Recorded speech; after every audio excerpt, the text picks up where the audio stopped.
Ada sebuah kisah tentang seorang anak sulung. Ia masih duduk di kelas 2 SMA. Ia memiliki cita-cita menjadi seorang arsitek. Apa daya orang tuanya tidak menyetujui keinginannya sebagai arsitek. Orang tuanya selalu menekankan kepada dia untuk menjadi dokter, dan selalu menekankan dia agar selalu pintar. Suatu hari, ia dan orang tuanya sedang makan malam bersama sambil berbincang-bincang tentang kelanjutan sekolahnya. Oh ya nak, nilai kamu di sekolah bagaimana? Apakah ada yang kurang? Enggak kok Pak, nilaiku masih baik-baik aja. Yakin? Tadi bapak dapat WA dari guru sejarah kamu. Katanya kamu ada 2 tugas yang belum kamu selesaikan. Ih, itu beda tugas Pak. Itu tugas kelompok.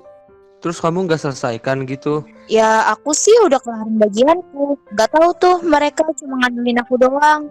Ya udah, bilang aja ke guru kamu. Apa susahnya sih? Gak semudah itu kali Pak. Dengan marahnya, Rafida pun meninggalkan meja makan. Lalu bapaknya berpikir, mengapa anaknya kesal ditanya seperti itu? Dan bapaknya menanyakan kepada ibu.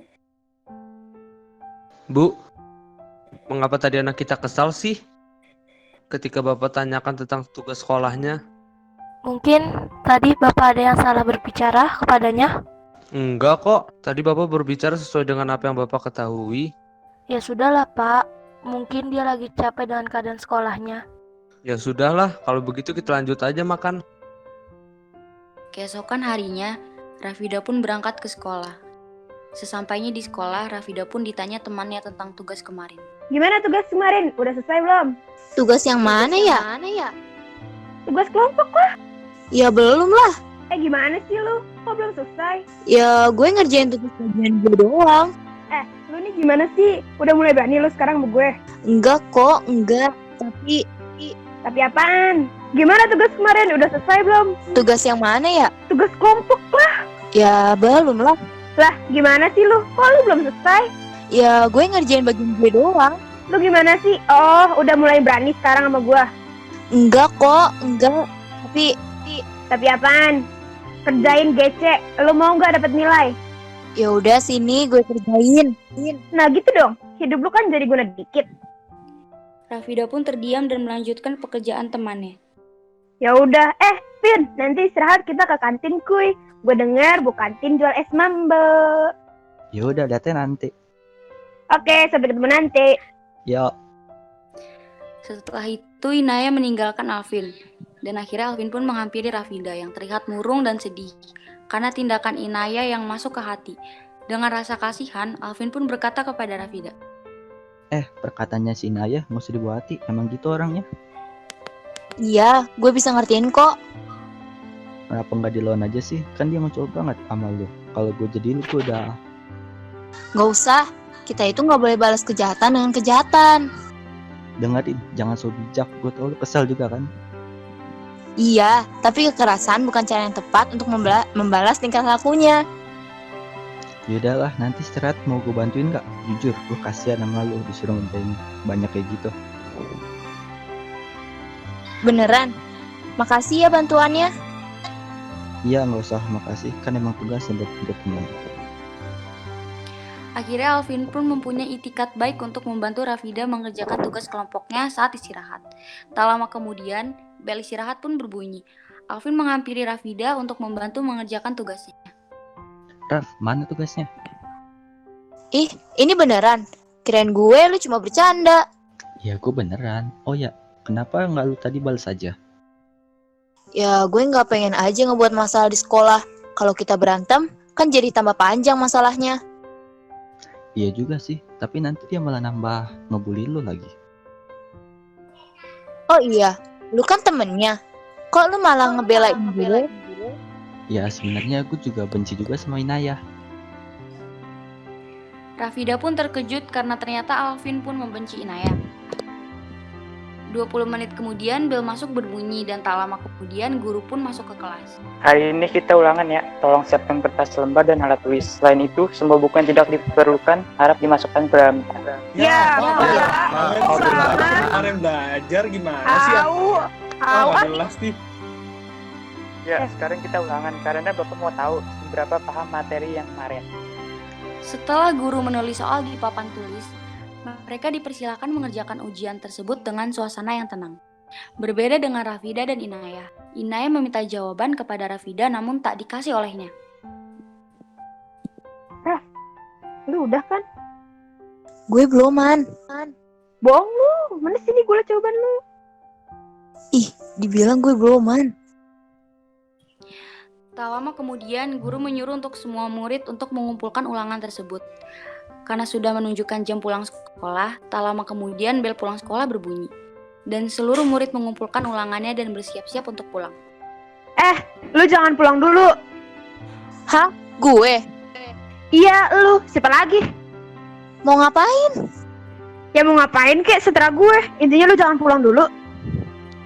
Di saat semua murid-murid sedang bersiap-siap untuk pulang, Inayah langsung menarik Rafida untuk ke tempat sepi. Tadi ngapa lu gak ngasih jawaban ke gue? Maaf, tadi soalnya gue diliatin sama Pak Marcel. Terus peduli gitu gue. Saat Inayah ingin memukul Rafida, tak lama kemudian Alvin pun datang setelah melihat kejadian tersebut. Alvin berniat untuk memanggil guru, tetapi ditahan oleh Rafida. Woi, udah apa ribut mulu? Ntar gue panggil guru nih. Jangan, Vin, jangan. Nanti mau masalah lagi. Berkat ancaman Alvin, Inayah memilih untuk pergi meninggalkan mereka berdua. Tak lama kemudian, kakak Rafida pun datang untuk menjemput Rafida. Dek, ayo pulang. Kakak udah nyampe. Ya udah, Vin, gue duluan ya. Oh, ya udah, hati-hati. Sampainya di rumah, Assalamualaikum. Waalaikumsalam. Kakak dan adik sudah pulang. Bu, aku lapar nih. Ada masakan nggak? Ada tuh di meja makan. Kamu nih ya baru pulang sudah menanyakan makanan. Ganti baju dulu sana. Yalah Bu, kan aku lapar. Enggak. Ganti baju dulu sana. Ya iya. keesokan harinya saat pelajaran seni budaya, Murid-murid, sekarang kita akan membuat gambar tentang pesona keindahan Indonesia. Tugas dikumpulkan hari ini ya. Oke, Bu Eta. Bapak. Raf, kerjain ya punya gue. Cepetan, nggak pakai lama. Iya, ntar gue kerjain. Gece kalau disuruhnya. kemudian datanglah Alvin menghampiri Rafida dan membisikkan sesuatu. Raf, kok lo mau aja sih disuruh gitu? Lawan aja napa? Gue nggak mau buat keributan Vin di sini. Ah, gimana sih lu? Takut begitu aja mah Inayah. Waktu tinggal 10 menit lagi. Ayo cepat selesaikan. Woi, Vida, mana gambar gue? Cepet. Iya, sebentar udah mau selesai. Ayo semuanya kumpulkan sekarang. Lama, belum selesai lagi. Dengan cepat, Inayah langsung mengambil gambar milik Rafida dan langsung mengganti nama Rafida menjadi namanya sendiri. Please, Nay, jangan. Ini gambar gue. Alah, bodo amat. Gue mau ngumpulin, makanya jangan lelet kalau disuruh. Kemudian, guru pun memeriksa apakah masih ada anak yang belum mengumpulkan. Dan ternyata, Rafida lah yang belum mengumpulkan. Rafida, mana tugas kamu? Awas loh kalau laporin. Maaf, Pak. Tadi saya ketiduran. Jadi saya lupa membuatnya. Bagus, tidur di sekolah. Sekalian aja besok bawa kasur ke sekolah. Nilai kamu saya kasih 0. Kemudian, bel pulang pun berbunyi. Dan murid-murid bersiap untuk pulang. Tiba-tiba Alvin pun menghampiri Rafida. Raf, kenapa sih lo mau aja kertas lo diambil sama Inayah gitu aja? Udahlah, gue udah pasrah. Sesampainya di rumah, Rafida langsung ganti baju. Kemudian ia pergi ke meja makan dan makan bersama keluarganya. Ia terlihat begitu murung. Sang ayah pun heran dan bertanya. Nak, mengapa wajahmu murung? Ya, begitu deh ya. Tugas banyak banget di sekolah. Dan aku udah capek hidup. Nak, tidak boleh bilang seperti itu. Kamu tetap semangat supaya bisa sukses.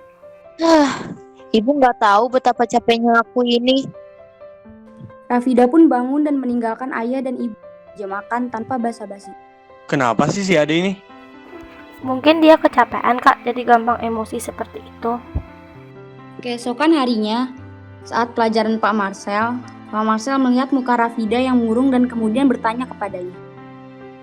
Rafida, kamu sakit. Kenapa kamu murung dan pucat seperti itu? Tidak kok, Pak. Hanya capek. Capek untuk hidup di dunia ini. Hus, gak boleh ngomong gitu. Kita harus semangat dan bersyukur dalam hidup. Karena hidup itu hanya sekali. Ada apa sih lu, Raf? Ngomong kayak gitu? Emang bener kok. Alvin terdiam mendengar perkataan Rafida. Dan kemudian tiba-tiba bel berbunyi tanda anak-anak pulang ke rumah masing-masing. Pak Marcel pun menghampiri guru BK untuk bercerita perihal Rafida. Pak Akbar, saya mau lapor nih. Tadi si Rafida mukanya murung terus loh, Pak. Rafida anak yang prestasi itu. Betul, Pak. 2 hari yang lalu dia juga tidak mengumpulkan tugas yang saya beri. Dan dia pun juga tidur di kelas. Oh iya. Kayaknya ada sesuatu sama si Rafida. Iya, Pak, ya. Tolong diusut ya, Pak. Kali aja dia mau ngomong sama Bapak. Saat keesokan harinya, Rafida pun tetap tampil murung dan tidak bersemangat. Tumben nih murung terus. Bosen ya kagak ngerjain tugas punya gue. Rafida pun hanya mengangguk sambil tertunduk.